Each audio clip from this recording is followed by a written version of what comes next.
Sir, আমাকে কিছু ভিক্ষা দিবেন? কেন রে, তোর হাত পা সবই তো ঠিক আছে। আয় আমার সাথে আয়, তোকে একটা চাকরি দেব, প্রতি মাসে 10,000 টাকা পাবি। এই শালা কয় কি রে? আমি প্রতি মাসে 30,000 টাকা রোজগার করি। তুই চাকরি বাদ দিয়ে আমার সাথে আয় ভিক্ষা করতে। আচ্ছা গোপাল, মোবাইল ও একটা বাচ্চার মধ্যে পার্থক্য কি? কেন স্যার? মোবাইল নষ্ট হলে বাচ্চার দোষ, আর বাচ্চা নষ্ট হলে মোবাইলের দোষ। এটাই বড় পার্থক্য। তোমরা প্রতিদিন দাঁত মাজবে, না হলে দাঁতে পোকা ধরবে, দাঁত পড়ে যাবে। স্যার, আপনি মিথ্যা কথা বলেন কেন? কই গরু, ছাগল, সিংহ, বাঘ, কোনো পশুর তো আমি দাঁত পড়তে দেখি নাই। আচ্ছা স্যার, মানুষের কোকড়া চুল সব থেকে বেশি কোন জায়গায়? এই হারামজাদা, তুই কখনো ভালো হবি না।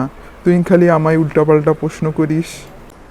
স্যার, আপনি খালি আমায় ভুল বোঝেন। এর উত্তর হবে আফ্রিকা, কারণ আফ্রিকার প্রায় সব লোকের চুল কোকড়া। কি দুর্গন্ধ! আজও তুই মোজা পরে এসেছিস? তোকে না বলছি মোজা পাল্টে আসতে। স্যার, আমি তো মোজা পাল্টে আসছি, দেখেন ডান পায়েরটা বাম পায়ে আর বাম পায়েরটা ডান পায়ে। আচ্ছা, কাল থেকে মোজা পরে আসবি না। তুই আবার মোজা পরে আসছিস। স্যার, আমি মোজা পরে আসি নাই তো, পকেটে করে নিয়ে এসেছি। আচ্ছা গোপাল, বলতো ফ্রিজ আর ফেসবুকের মধ্যে মিল কোথায়?